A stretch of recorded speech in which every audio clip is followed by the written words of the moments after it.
bonjour à toutes, bonjour à tous. Je suis vraiment heureux d'être avec vous. Mais plus que moi, avec vous, c'est le QG, tous ensemble, pour servir l'Église. C'est vraiment un plaisir particulier de pouvoir vous servir. Vous servir mon Guingamp parce que, à titre personnel, vous m'avez accueilli, et avec Jeanne, avec notre famille. Et il y a un petit quelque chose particulier, je dois l'avouer quand même, ce matin. Je vous propose de lire la parole de Dieu ce matin ensemble. On va tout de suite passer dans la deuxième partie de la Bible, qui s'appelle le Nouveau Testament, et on va lire dans l'Évangile selon Marc. Évidemment, vous en êtes douté, il y a une structure un peu particulière ce matin dans le culte. Alors veuillez nous excuser si vous avez un problème, une remarque éventuelle, n'hésitez pas à venir trouver Emmanuel, qui est juste là, au premier rang. Il pourra évidemment répondre à vos questions, mais je plaide coupable avec Jeanne et Esther. Nous sommes trois. Voilà. Donc je vous invite à lire avec moi. Dans la Bible, on va aller en Marc, chapitre 4, ça va s'afficher juste derrière. Moi, je vais lire en version Louis II.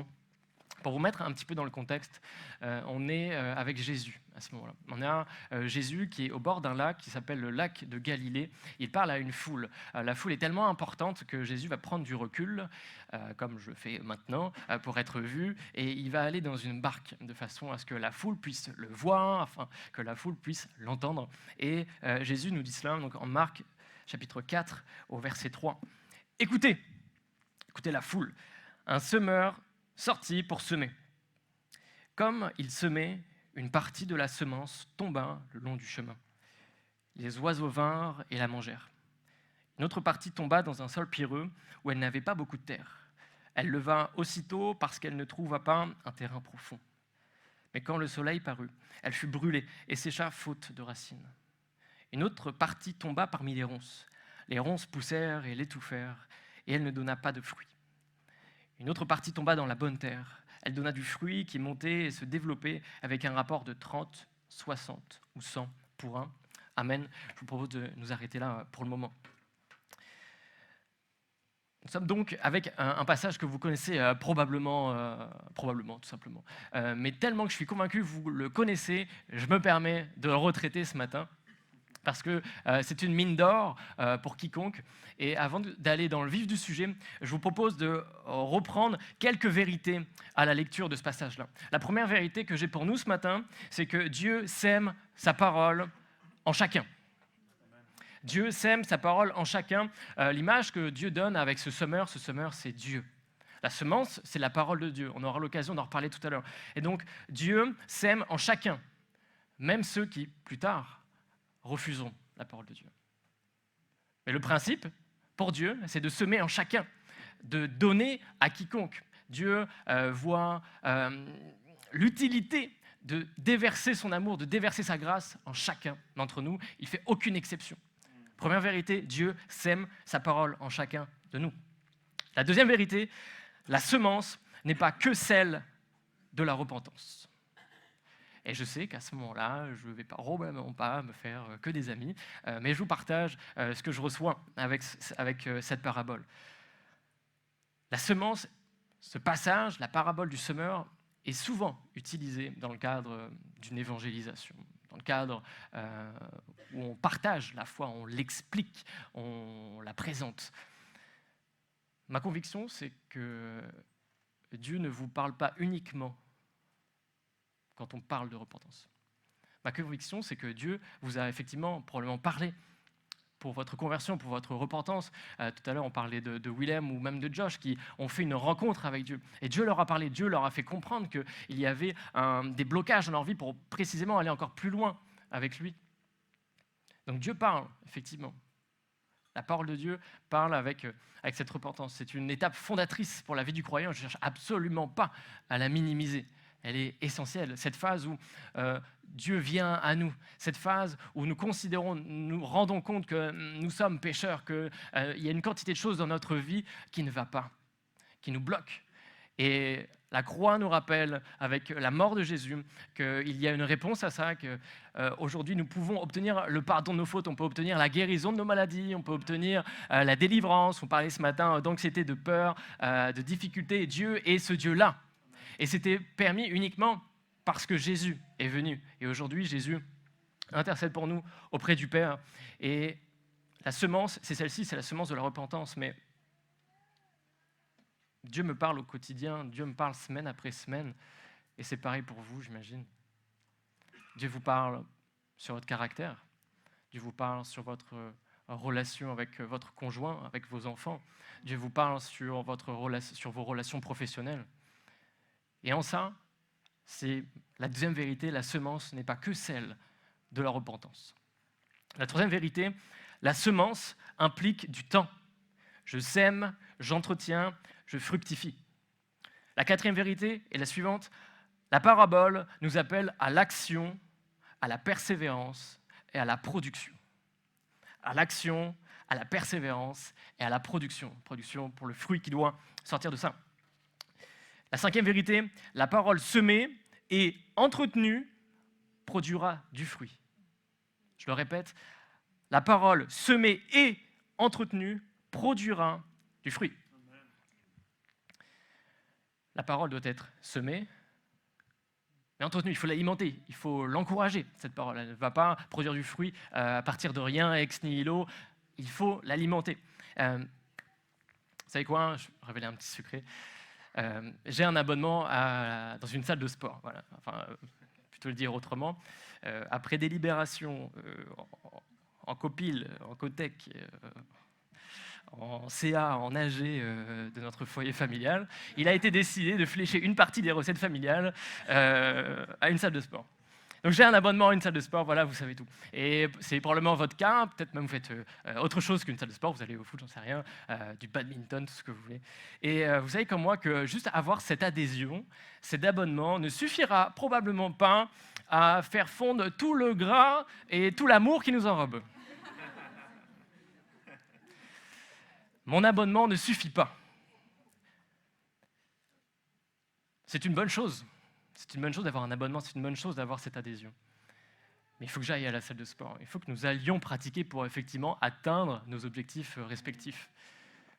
De la même façon, nous avons la parole de Dieu. Et bien souvent, et je dis ça, moi le premier, j'ai la parole de Dieu, mais je m'en sers comme cet abonnement de salle de sport où je ne vais pas chercher suffisamment ce qu'elle a à me dire. Où nous avons des promesses qui sont contenues dedans et nous persévérons dans notre entêtement, nous persévérons dans notre tristesse, dans nos inquiétudes, alors que la parole de Dieu nous explique comment les choses vont se passer, nous encourage, nous soutient. C'est ma cinquième vérité. La parole semée et entretenue produira du fruit. La sixième vérité, la parole de Dieu ne produira pas le même impact selon le terrain qu'il trouve en nous. Ce que je vous disais depuis tout à l'heure, on n'a pas le même impact dans chacun de nous. Il y a un terrain qui est différent. Et c'est l'objet de mon message aujourd'hui, c'est le titre de mon message. Quelle terre Dieu trouve-t-il en toi quand il te parle ? Quelle terre Dieu trouve-t-il en toi lorsqu'il te parle ? Est-ce que nous gardons encore suffisamment d'attention ? Est-ce que nous gardons suffisamment d'écoute pour Dieu ? Suffisamment de concentration, suffisamment de temps pour le laisser agir en nous. Je l'ai dit, Dieu sème en chacun d'entre nous, ce qui permet de facto d'enlever un refrain que nous entendons régulièrement. Nous sommes dans une situation, je vous mets dans le contexte, dans une situation compliquée, difficile, on doute, je sais pas, au travail c'est compliqué, avec les cousins on n'en parle pas, et on dit ça, voilà, je laisse Dieu agir, on patiente, on attend, Dieu fera son œuvre en son temps. Oui, mais je crois qu'on peut aller un peu plus loin. Je crois qu'on peut aller un peu plus loin que ça, parce que Dieu sème, mais malheureusement, la semence peut être limitée par le terrain que Dieu trouve en nous.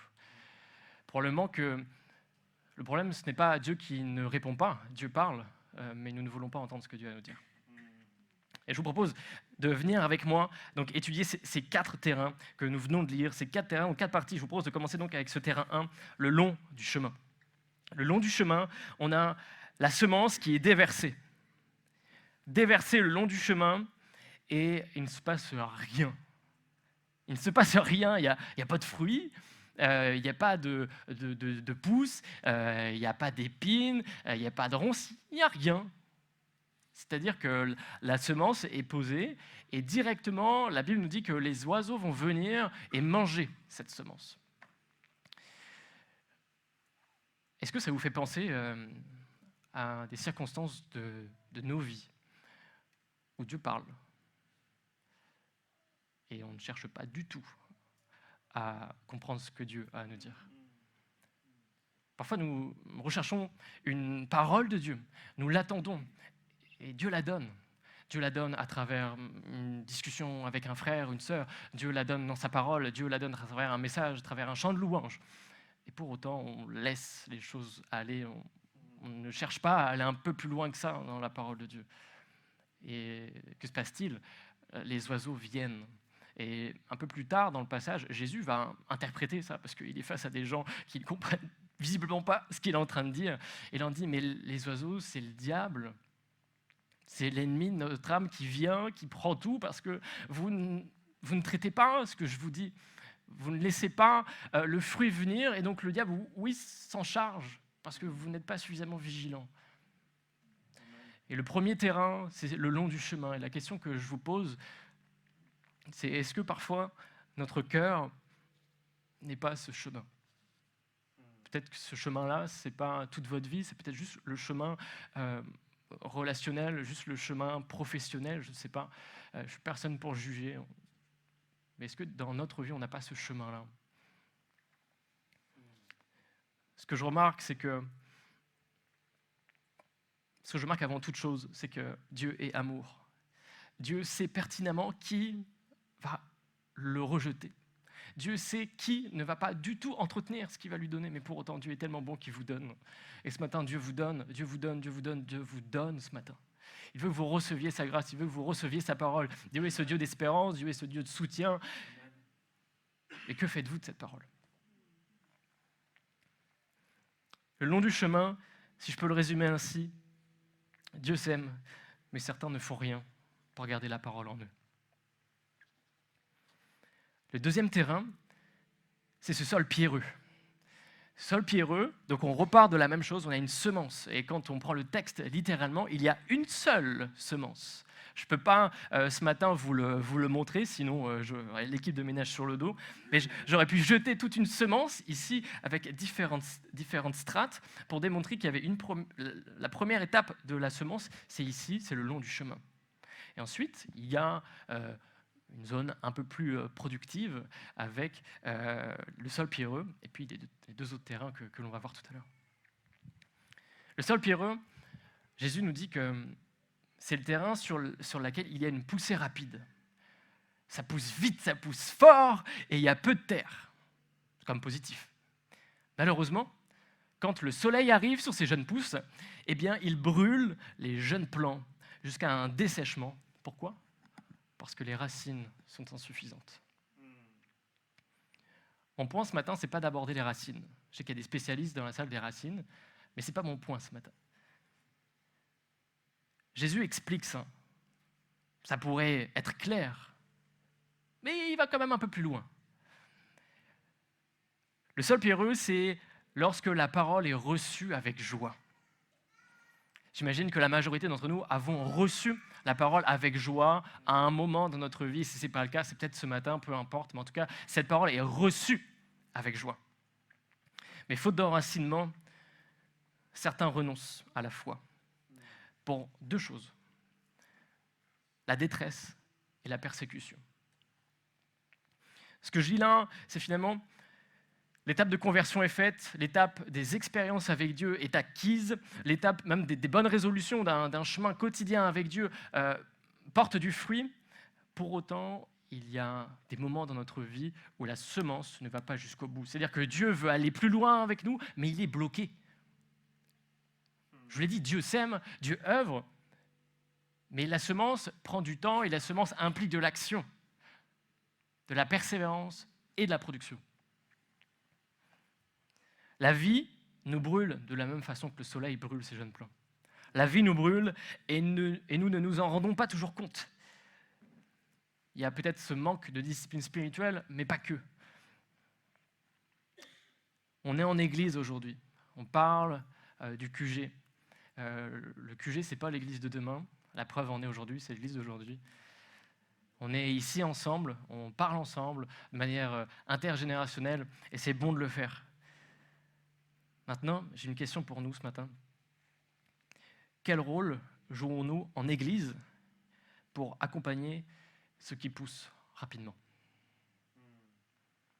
Vous avez autour de vous ces jeunes pousses qui ont peu de terre, qui ont grandi peut-être assez vite dans la foi, qui ont compris des choses, qui ont accepté Christ. Mais que faisons-nous, nous, pour les soutenir, pour les accompagner, afin que justement le soleil ne vienne pas les brûler, eux? Je vais vous donner un témoignage. Je vais changer son prénom par respect pour cette personne. Je vais vous donner le témoignage de Benoît. Benoît, c'est un jeune homme de 25 ans. C'est un ami à moi, quelqu'un que j'ai sur le cœur. Pour vous donner un point de contexte de son enfance, Benoît n'a pas du tout grandi dans l'église, comme on dit. Il n'a pas du tout évolué dans un contexte religieux quelconque. Je dirais même presque tout le contraire. Il a grandi là-dedans et il a été au lycée. Et au lycée, il a fait la rencontre d'un copain. Et ce copain, il se trouve qu'il est chrétien. Et ce copain-là, en avançant dans le temps, lui a présenté Christ, lui a présenté l'Église. Et Benoît est allé tellement vite, mais vraiment très très très vite. Dieu l'a foudroyé, mais vraiment. Et je ne dis pas ça dans le sens où Dieu est allé trop vite, parce que Dieu sait pertinemment ce qu'il fait. Mais Dieu a vraiment révélé une quantité de choses en lui. Il les a vraiment mis en lumière. Il a fait ressortir beaucoup de choses. En commençant par son discernement, discerner les choses dans le monde qui l'entoure pour justement faire des choix, prendre des décisions. Comme disait Willem tout à l'heure, il y a des étapes qui nous incombent. On a des choix à faire, des murs à mettre pour justement limiter la place du péché dans nos vies. Et Benoît a fait partie de cela. Il était en plein dedans. Benoît visitait son église locale, Benoît venait au groupe de jeunes, il avait un charisme remarquable, il est arrivé à réunir les gens, à parler aux uns et aux autres. Et un jour, ce qui s'est passé, c'est que dans une convention jeunesse, il y a un homme qui s'est approché de lui, très très bien intentionné, et c'est pas du tout ironique quand je dis ça, il était vraiment bien intentionné, et il s'approche de lui et il lui donne un don prophétique. S'approche de lui, et ce don prophétique, pour faire simple, Dieu explique à Benoît ce qui va se passer dans les prochaines années pour sa vie de ministère. Il est appelé au ministère pastoral, il est appelé à prêcher l'évangile, il est appelé à témoigner très publiquement, si vous voyez ce que je veux dire.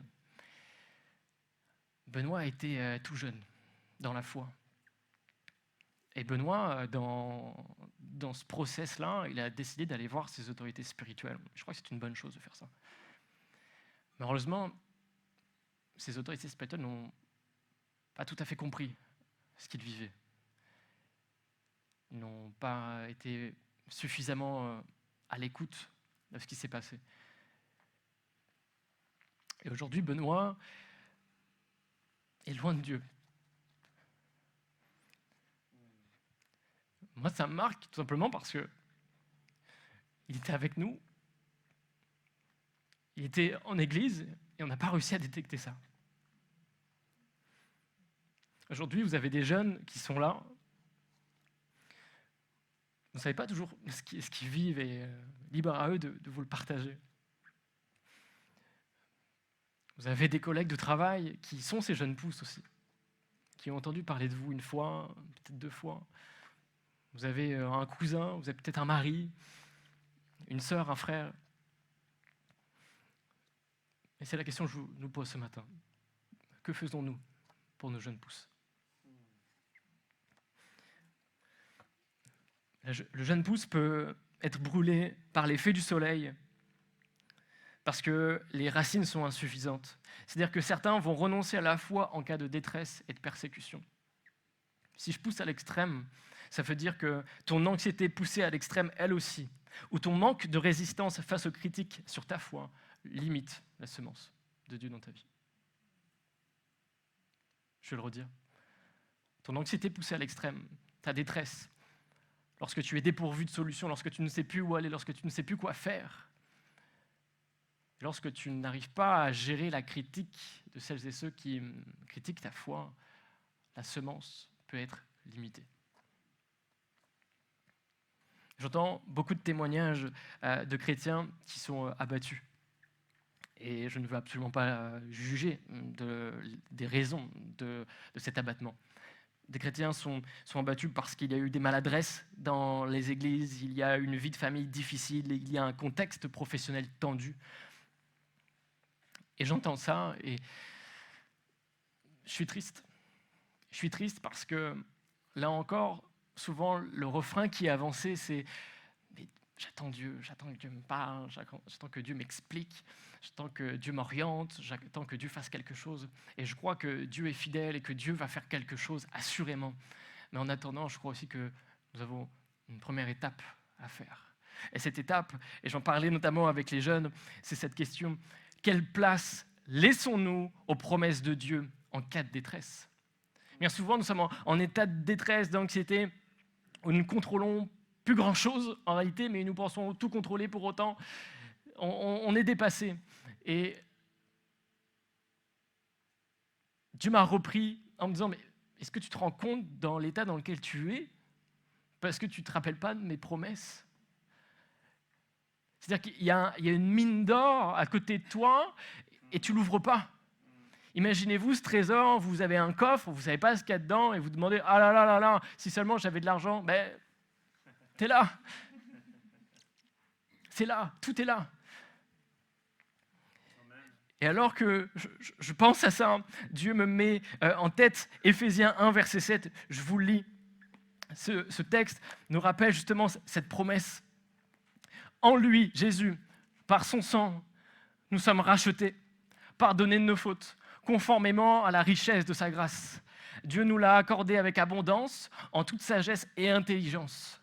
Il nous a fait connaître le mystère de sa volonté, conformément au projet bienveillant qu'il avait formé en Christ, pour le mettre à exécution lorsque le moment serait vraiment venu, à savoir de tout réunir sous l'autorité du Messie, aussi bien ce qui est dans le ciel que ce qui est sur la terre. En lui, nous avons été désignés comme héritiers, ayant été prédestinés suivant le plan de celui qui met tout en œuvre conformément aux décisions de sa volonté, pour servir à célébrer sa gloire, nous qui avons par avance espéré dans le Messie. Et en lui, vous aussi, après avoir entendu la parole de la vérité, l'évangile qui vous sauve, en lui, vous avez cru et vous avez été marqués de l'empreinte du Saint-Esprit qui vous a été promis. Il est le gage de notre héritage en attendant la libération de ceux que Dieu s'est acquis pour célébrer sa gloire. Amen. On a des promesses. On a des promesses de vie. Assurément, vous avez vos difficultés, j'ai mes difficultés, nous avons nos difficultés, nous les remettons à Dieu, et notamment le mercredi soir. C'est une excellente chose. Mais je pense que nous pourrions aller encore un peu plus loin dans notre démarche si, lorsque nous prions, nous rappelons aussi les promesses que Dieu a pour nous. Amen. Alors que sur le premier terrain, on pourrait résumer ça grossièrement en disant que certains ne font rien pour garder la parole de Dieu en eux. Peut-être que sur le deuxième terrain, on serait sur certains qui ne font pas assez pour garder la parole en eux. J'avance, le temps passe. Je vous propose d'arriver sur ce troisième terrain. Terrain peut-être le plus épineux, sans mauvais jeu de mots. Ce terrain 3, c'est le terrain dans lequel les épines étouffent les bonnes pousses. Je me remets là. Il y en a qui ont une mémoire visuelle, alors je m'en mets là. On jette la semence, on est sur le chemin, on est ici avec le sol pierreux, et là, on est sur le troisième terrain, avec ses ronces, avec ses épines. Il en reste un.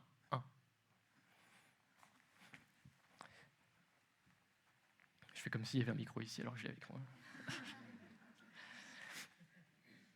Dans ce terrain 3, on a une production. On a un fruit, vous êtes d'accord avec moi? Il y a quelque chose qui pousse. Il y a une partie du fruit, mais il y a aussi les épines qui arrivent. Première chose que je lis, que je veux faire ressortir de ma lecture à ce moment-là, c'est de me dire, mais les épines, elles arrivent de quelque part. Il n'y a rien qui pousse comme ça. Il faut un minimum de terreau fertile pour le fruit, pour la bonne production, mais aussi pour le reste, pour les épines. Donc mon premier point, c'est de dire, nous alimentons nos épines.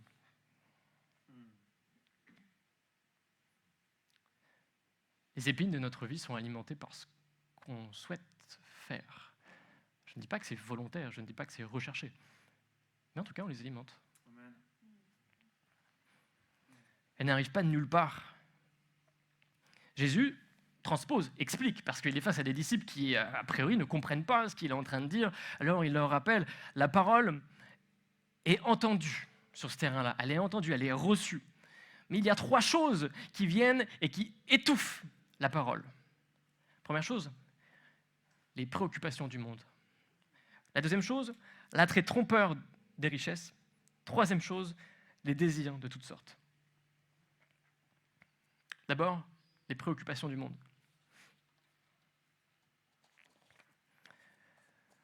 On est dans un monde où, pour subvenir à nos besoins, il nous faut travailler. Voilà, je suis désolé de vous l'apprendre. Je pense que vous repartez tous avec une mine d'or. Là. Oh, quel bon cul ce matin. Ça fait du bien. J'ai appris une chose. Vous y penserez probablement demain matin vers 9h à peu près. On est dans ce monde-là. Et malheureusement, une quantité de choses de nos vies circulent autour de ça. Autour du travail et des courses et des rendez-vous médicaux et des enfants à aller chercher et du conjoint dont il faut prendre soin et de la famille qui n'est pas forcément dans le même secteur et des rendez-vous qu'on a avec l'église. Et oui, c'est vrai, j'avais telle personne à aller visiter parce que ça ne va pas trop bien en ce moment. Vous imaginez un petit peu dans quelle vie on pourrait se trouver? C'est fou. Non, c'est notre vie à peu près, c'est ce que nous vivons. Et toutes ces choses-là sont bonnes, mais peuvent générer chez nous, effectivement, des préoccupations du monde. On peut parler effectivement du vêtement. Jésus parlera lui-même en disant « Ne vous inquiétez pas de ce que vous porterez, de ce que vous mangerez. Mais moi, je m'en charge. » Et pour autant, c'est un sujet. Ça reste un sujet. Mais nos préoccupations respectives changent selon la phase dans laquelle on est. Quand on a 10 ans, la préoccupation, c'est la Switch.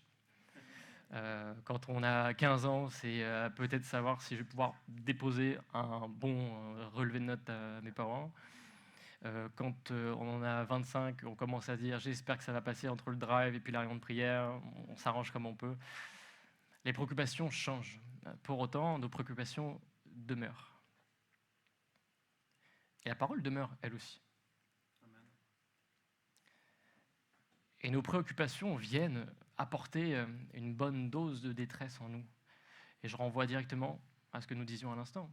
Ces préoccupations bloquent la semence de Dieu en nous.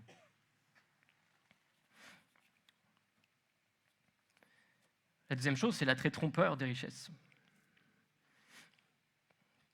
Peut-être que ça passera pour certains avec un signe extérieur de richesse, la volonté de montrer une réussite professionnelle, une réussite sociale, un héritage familial ou que sais-je. Et enfin, les désirs de toutes sortes. Je souris parce que je me voyais en fait vous apporter ce point-là et je me dis mais il est complètement fou celui-là parce que t'es chrétien, t'as pas le droit d'avoir de désirs, t'as pas le droit d'avoir de projets, t'as pas le droit de te projeter. Non, rien à voir. Mais je vais vous apporter une clé. Effectivement, il y a des désirs, des projets. Je vais prendre ça comme ça, des projets, des réflexions qui ne conviennent pas à Dieu. Non seulement peut-être pour le fond, peut-être pour la forme aussi. Alors si tu veux essayer de trouver un équilibre, si tu veux essayer de trouver une solution à savoir si ton désir honore Dieu, si ton désir effectivement va dans le bon sens, est-ce que ton projet te rapproche de Dieu? Est-ce que quand tu es dans ta réflexion, ça te rapproche de Dieu? Est-ce que ton projet vient questionner ta foi, vient la défier, vient l'encourager? Et alors, non, tous les désirs ne sont pas mauvais, mais à partir du moment où notre projet, notre souhait, notre désir n'entre pas en conformité avec le plan de Dieu, effectivement, ça vient impacter le déversement de la semence en nous. Ça vient limiter la place que Dieu doit prendre dans notre vie. Et c'est un engagement que nous prenons qui, sur le papier, ne sont pas mauvais, mais que Dieu ne veut pas pour autant.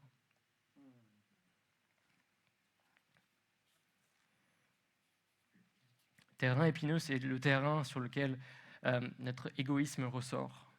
C'est le terrain sur lequel il y a une soif de posséder, il y a une volonté d'obtenir du pouvoir, d'obtenir de la visibilité, d'être remarqué comme quelqu'un qui réussit, comme quelqu'un qui a les clés, comme quelqu'un qui gère tous les rouages, etc.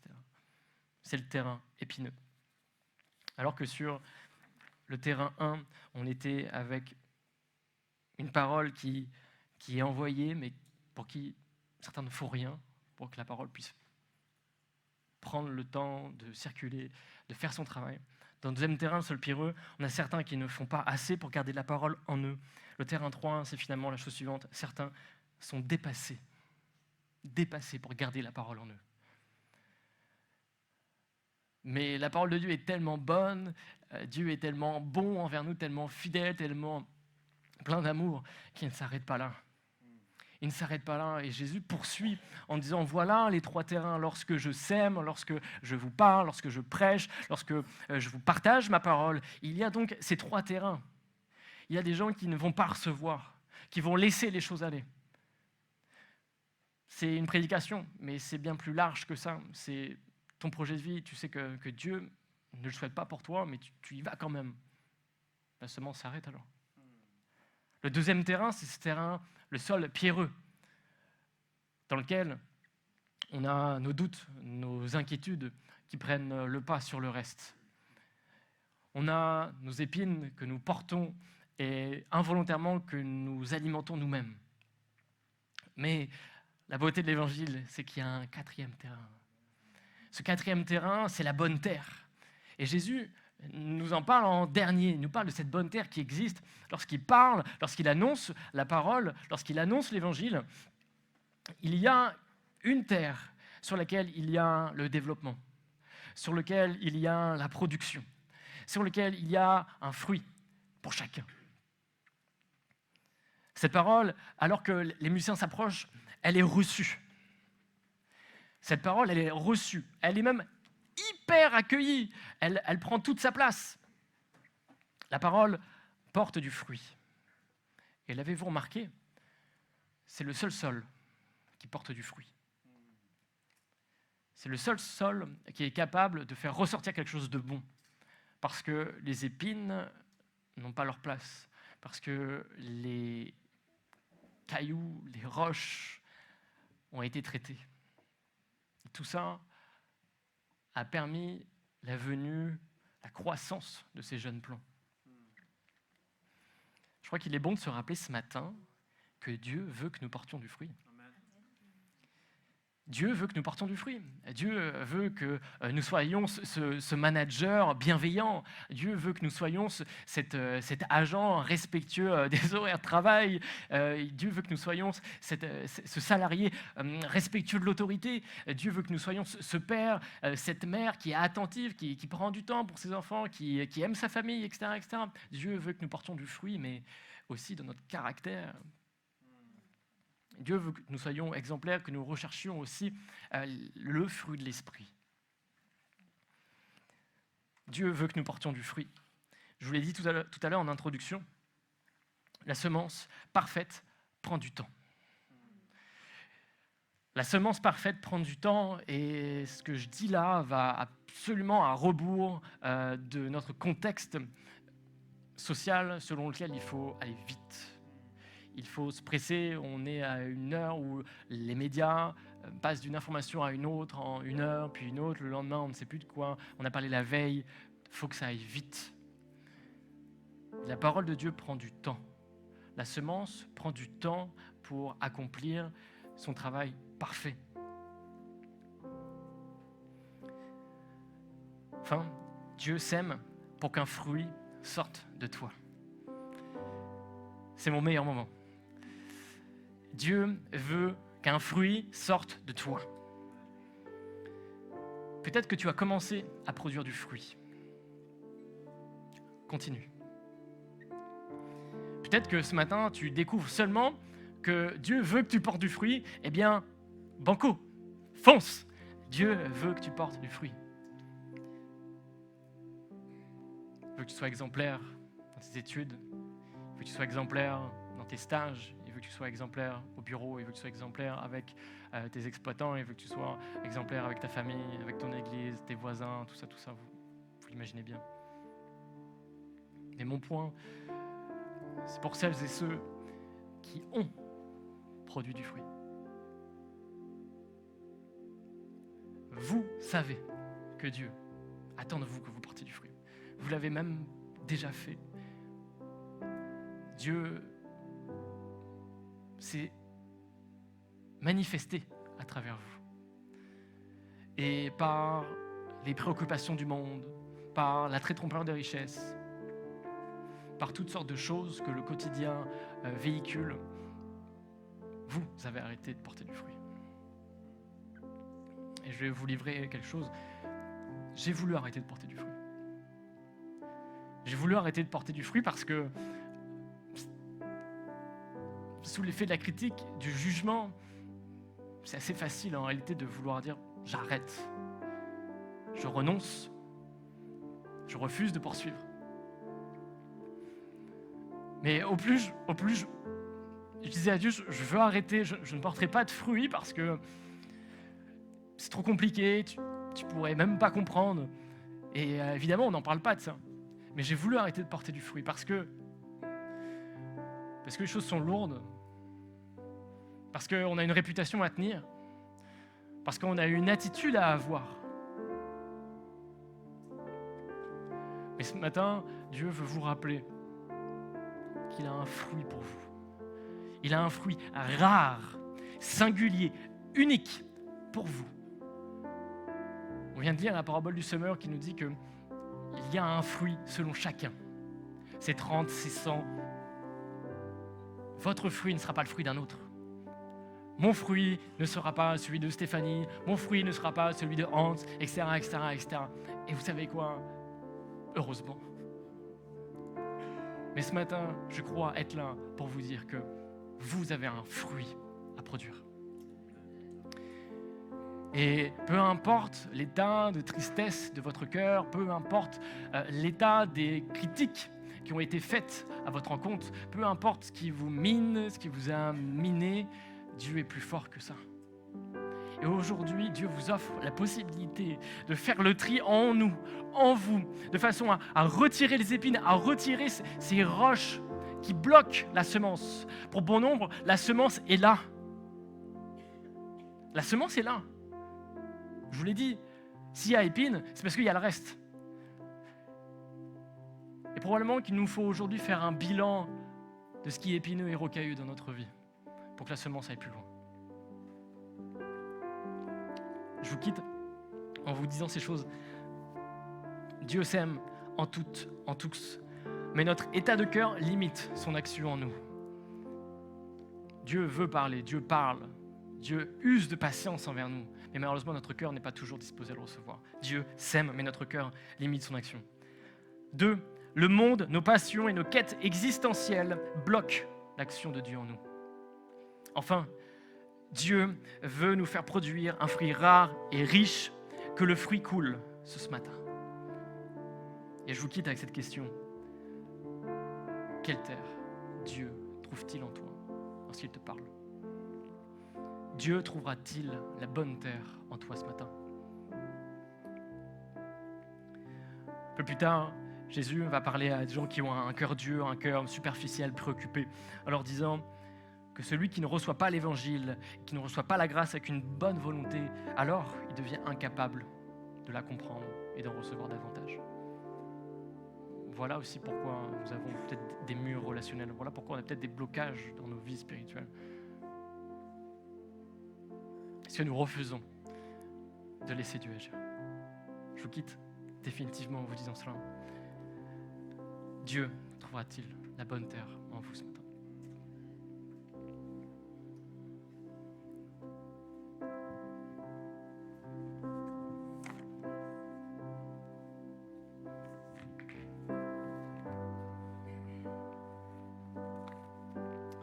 vous invite à fermer vos yeux. Si vous souhaitez vous lever, levez-vous. Si vous souhaitez rester assis, Dieu est là, Dieu est présent dans ce lieu.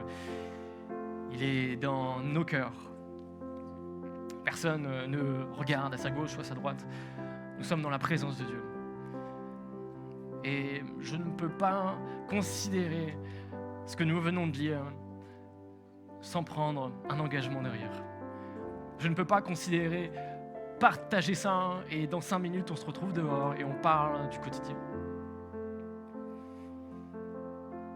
Nous vous invitons ce matin avec le QG à faire en sorte que Dieu puisse trouver la bonne terre en nous.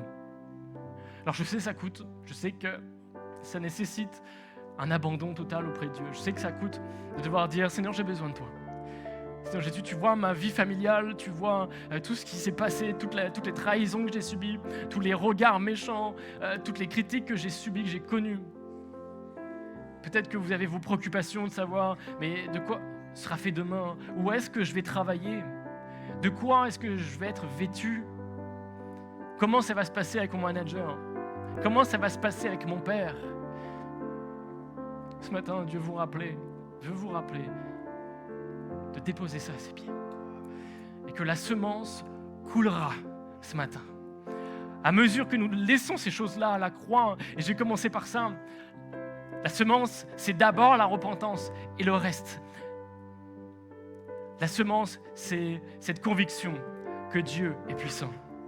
La semence, c'est la conviction que Dieu veut vous garder. La semence, c'est la promesse que Dieu sera avec vous jour après jour, indépendamment de ce que vous vivez. Dieu ne nous a jamais promis une vie paisible, mais il nous a promis d'avoir la solution à nos difficultés. Et ce matin, je vous invite à vous unir avec moi en prière. Juste après, on ira dans un temps de louange. Un temps de louange où peut-être ce sera le temps pour certains de parler à Dieu. On va proclamer des paroles fortes parce qu'on veut avancer avec Dieu. On veut tous ensemble que Dieu puisse reconnaître en nous cette bonne terre. Père éternel, ce matin, nous nous abandonnons. Ce matin, nous reconnaissons que nous avons besoin de toi et nous reconnaissons nos rochers, nous reconnaissons nos cailloux, nous reconnaissons nos épines dans nos vies qui bloquent ta parole, qui bloquent ce que tu veux faire avec nous. Mais nous reconnaissons aussi que tu es puissant. Nous reconnaissons que tu es fort. Nous reconnaissons, Père, que ta semence, eh bien, tu nous la donnes ce matin. Et plus que ça, tu veux que nous portions du fruit. Tu as un fruit nouveau pour nous ce matin. Tu as un fruit riche, un fruit unique pour chacun d'entre nous. Et ma prière, Père, c'est que nous ne passions absolument pas à côté de cela ce matin. Que nous puissions être en mesure d'avoir ce cœur que tu souhaites. Nous te déposons toutes choses ce matin. Nous déposons nos manques de pardon. Nous déposons notre rancune, nous déposons, Seigneur Jésus, notre manque d'amour, notre manque de persévérance, Seigneur Jésus. Nous déposons tout notre caractère aigri contre telle ou telle personne, telle ou telle organisation. Nous ne voulons plus de ça, Seigneur Jésus, dans nos vies. Nous voulons que tu puisses trouver cette bonne terre afin de te manifester, parce que le fruit, il n'est pas pour nous, il est pour que tu puisses te manifester à d'autres à travers nous. Nous prions pour l'accroissement de ton royaume à travers nous, Père. Je te prie pour l'église de Mont-Gargan afin qu'il puisse y avoir ce fruit nouveau qui naît. Je te prie de ranimer les appels que tu as confiés. Je te prie de ramener à la vie tout ce que tu as déjà confié, Père éternel. Ces appels au service, ces appels de représentation, ces appels dans l'entrepreneuriat, ces appels auprès de nos autorités, ces appels multiples et variés, ils sont là. Je te prie, Père, dans le nom de Jésus, de les ramener à la vie. Je te prie que le fruit coule ce matin. Que le fruit coule dans cette église, Père, parce que nous reconnaissons que, effectivement, nous avons nos épines, mais maintenant, ce sont les tiennes. Nous te déposons toutes ces choses. Alors que nous sommes dans ta présence, Père, nous t'accueillons dans notre cœur. Nous t'accueillons dans notre cœur. Vois, Seigneur Jésus, notre terre qui, alors que nous te prions, travaille. Cette terre travaille. Cette terre est ôtée de ce qui ne te plaît pas, de ce qui ne t'honore pas, de ce qui ne doit pas être dans notre vie. Ces choses travaillent, ces choses sautent, volent en éclats dans le nom de Jésus ce matin. Alors que nous te prions, Père, nous voulons aller un peu plus loin et te faire notre déclaration de foi, notre déclaration que nous sommes consacrés à toi dès ce matin et pour toujours. Nous voulons faire cette déclaration en chantant que nous voulons te donner notre vie corps et âme pour toi. Amen.